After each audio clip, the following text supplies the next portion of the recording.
In many factories, there is constant pressure, increase output, maintain quality. But what actually happens? When output pressure increases, quality gets compromised. When quality is controlled, output drops.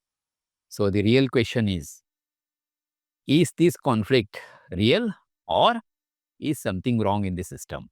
Hi, I'm Sagar Naik, founder of Swades QMS and quality management consultant.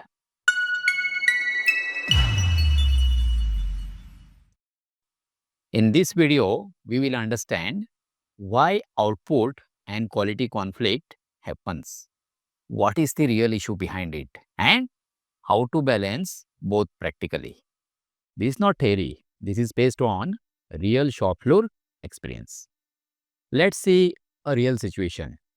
Production team is under pressure, daily targets, dispatch timelines, efficiency. Quality team is under pressure, reduce defects, avoid complaints, maintain standards. Now a problem comes. A defect is observed. Production says continue, we will manage. Quality says stop, this needs correction. And conflict starts. What actually happens? Because of this pressure, decision become short term. Issues are adjusted, risk is taken, and later rework increases, complaints come, stress increases. Short term gain becomes long term loss. So, what's the real root cause behind this? Now, understand this clearly.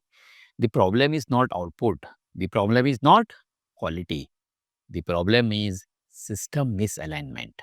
In many companies, output is measured daily, quality is reviewed later. So, naturally, output gets priority. Biggest misunderstanding. Many companies believe we have to choose output or quality. This is wrong, very wrong. A strong system delivers both. If process is stable, output is high, quality is consistent. What happens in weak system? If system is weak, process variation increases, defect increases, rework increases, and what happens to output? It becomes unstable. So in reality, you lose both output and quality. So what is the practical solution for this? Now let's make it practical. The first one, use common metrics. Don't separate goals, track together. Output, first time right, rework, losses. Same board, same data. Second, daily management system. Daily review, 10 to 15 minutes.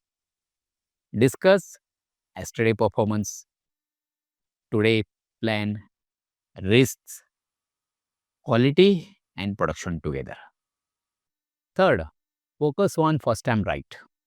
Don't just measure quantity. Ask how much is correct first time because rework reduces real output. Fourth, control process variation. Define process parameters, limits, checks. Stable process reduces conflict.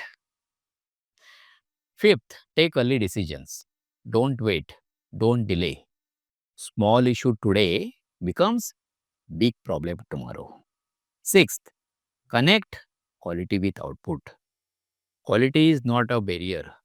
Quality drives output. Stable process gives higher productivity. So some common mistakes, avoid this. Pushing production at any cost. Ignoring small defects. Delaying decisions. Blaming quality team. These increase pressure. So what is the role of leadership? Leadership must align both. Set combined targets. Support system decisions.